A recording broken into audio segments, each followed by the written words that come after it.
नमस्कार दोस्तों, शाम की डायरी में आप सबका बहुत स्वागत है। मैं हूं संजय ओझा। आज सीसीएल के क्षेत्र की अगर हम लोग बात करें तो आज धरना का दौर रहा, प्रदर्शन का दौर रहा। और धरना क्यों हुआ, प्रदर्शन क्यों हुआ, इन सवालों पे हम आपसे डिटेल शेयर करेंगे। लेकिन आप दर्शकों को बताते चले कि हाल के दिनों में जो भारतीय मजदूर संघ है उसके बैनर तले छात्रों के सवाल पे लगातार जो है आंदोलन की जो प्रक्रिया है वो तेज हो रही है। महत्वपूर्ण रूप से जब सवाल तब बड़े हो जाते हैं जब छात्र, अभिभावक और ट्रेड यूनियन के लोग एक साथ एक मंच पे जब धरने पे बैठते हैं।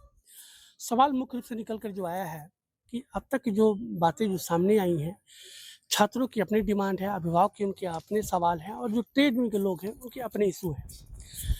सीसीएल के क्षेत्र तमाम तरह के जो वादे, तमाम तरह की जो बातें अब तक करते रही हैं, उसमें मुख्य सवाल रहा है कि इनके क्षेत्र में जो आने वाले जो बच्चे हैं, जो इस क्षेत्र से बिलॉन्ग करते हैं, उनको प्रबंधन के द्वारा तमाम ट्रेड यूनियन के नेताओं के साथ-साथ जो यहाँ का रैयत है, जो विस्थापित है, जो प्रभावित हैं, उनको आश्वस्त किया जाता रहा है कि उनको हर तरह की जो व्यवस्था है, उनको मुहैया कराई जाएगी। लेकिन आज का जो दिन रहा है, बेहद ख़ास रहा है, जब स्कूली बच्चे समय पे जब अपने घरों से बाहर निकले बस को पकड़ने के लिए, लेकिन जो व्यवस्था थी बसों के द्वारा नहीं मुहैया कराई गई, जिसके कारण कि यह जो हालात आज पनपा है।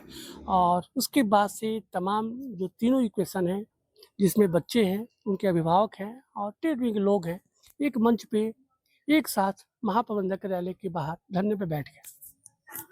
प्रबंधकीय व्यवस्था के द्वारा आश्वासन जरूर दिया गया इन तमाम मांग पत्रों पे, बच्चों के सवाल पे कि उनको हर तरह से बुनियादी जो सुविधा है बहाल की जाएगी।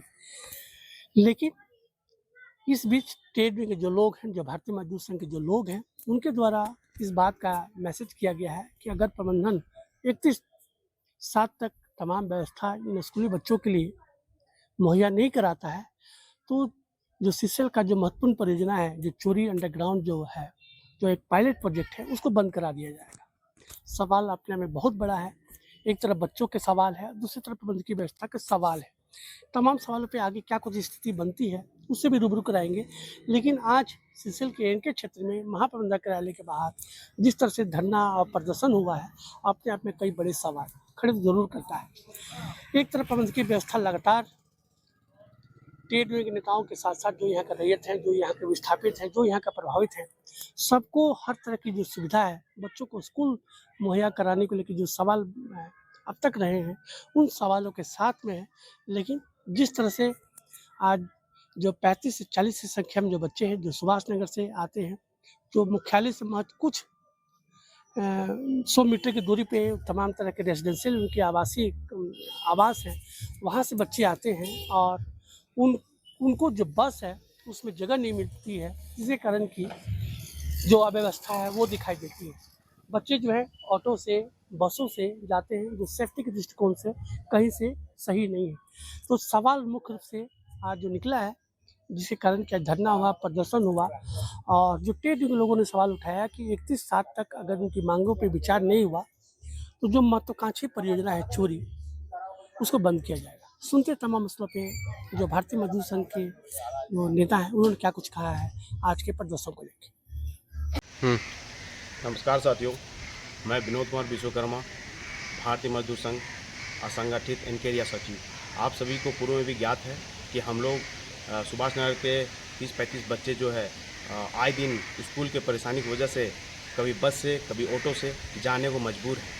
और इस संबंध में हम लोगों ने यहाँ के जो प्रबंधक हैं, इनके प्रबंधक है या चूरी परियोजना का, केडीएच परियोजना का, सभी को लिखित तौर पर सूचित किया था कि हमारी मांग को पूरी की जाए और बच्चे जो भयभीत होकर स्कूल जा रहे हैं, दुर्घटनापूर्ण तरीके से जो स्कूल जा रहे हैं, उस पर समाधान किया जाए। लेकिन अभी तक प्रबंधक द्वारा किसी प्रकार का कोई पहल नहीं किया गया या अन्य अधिकारियों के द्वारा कोई संतोषजनक पहल नहीं किया गया, ना बातचीत हुई है। आज उसी को लेकर आज 29/7/2026 को इनके महाप्रबंधक कार्यालय पर हम लोगों ने धरना प्रदर्शन किया और तत्पश्चात उसके बाद एसओपी इनके शशि प्रभा हांसदा मैडम हम लोग के पास आए थे। उसके बाद हम लोगों ने अपनी मांग पत्र को दिया है, जिसमें स्पष्ट रूप से लिखा हुआ है कि नई बस की सुविधा किया जाए। उसके तत्काल में बस की सुविधा में अभी तो टाइम लगे, लेकिन उसके पश्चात तत्काल अभी कुछ ऐसा बस की व्यवस्था की जाए जिससे बच्चे स्कूल आसानी से आ जा सके। और अगर इसके बावजूद हमारी मांग पूर्ण नहीं की जाती है तो 31/7/2029 को हम लोग चूरी परियोजना को बंद करने का काम करेंगे, जिसकी संपूर्ण जिम्मेवारी यहाँ के इनके महाप्रबंधक और अन्य अधिकारियों का होगा। धन्यवाद।